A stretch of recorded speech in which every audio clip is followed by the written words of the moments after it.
छोटका कहाँ बारे रे? का हो भैया का कहत रहो? चल है नहीं आवले दी कटे के बा।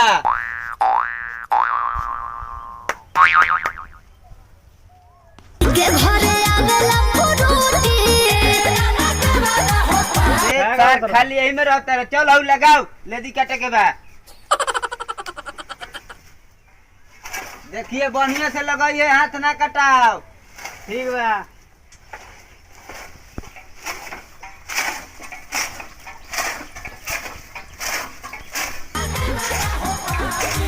के घरे आवेला फुरूटी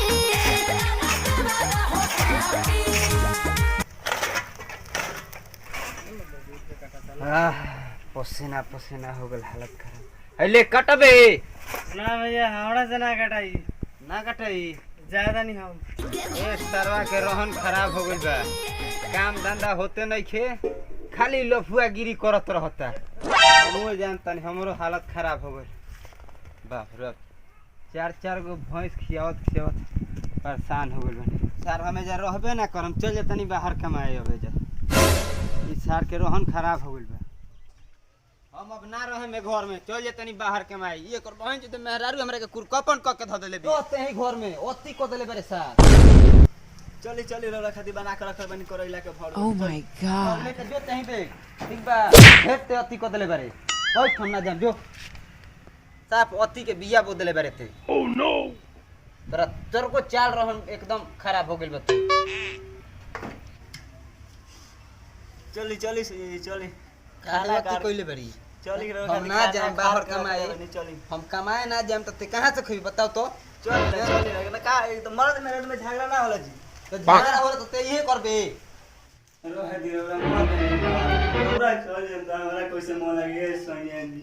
ना ढेर दिन हमरा हो गइल बा रहला, अब जाए दे हमरा के बाहरा। ना कमाएम त कहां से खेबबे हैं? इने में चली ठेला पर भले बेरफ बेचे, बाकी हमला लगे रही। कहत नहीं जाए के बाहर तो तेरा धोले ता लूती हैं। सांझ होते होते कहत रे कि कब दिया बूती कहीं जाए के तो धोले ता लूती। हमरा के तो ते जिए ना देबे, साफ मुंगा देबे, एकदम साफ चूस के अठई बना देले बारे। ए राजा जी लेके रहे घर है में छुट्टी। ना हम ना रहेम। तो बतिया तो पहले सुनी ना। का कहत रे बोल। अरे और भयो रोज आवत रन पी के फ्रूटी पी के आवता। तो कुछ करत नहीं खानू, फ्रूटिया पी के आवता। अरे वो फ्रूटी ना तो कौन फ्रूटी रे आवता हो?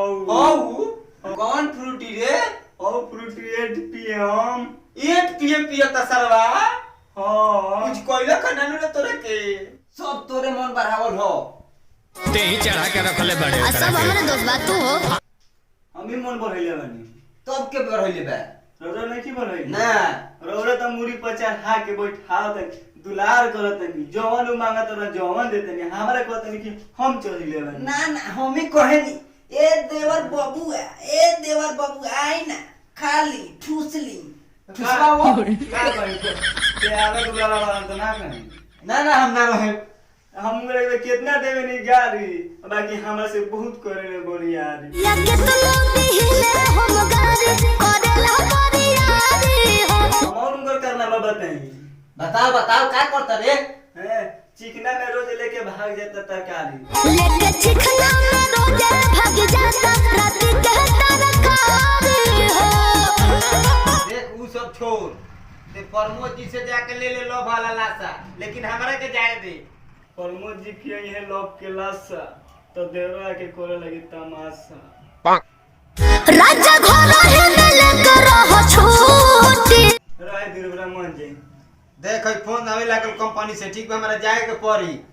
हेलो जी हकीम, काल के काल पहुंचता नहीं। दी हम बताए तो दिया हेलो प्रणाम सर। छोड़ दी 10 दिन बाद ही भेजो। दे ठीक बा, रख फोन रख दे। अब बाबा तने रोज देवरा पी के फ्रूटी, आज भतरो पी के आई फ्रूटी आ तब हिलाई। चल ना जा, आज तोरे चलते रह दे।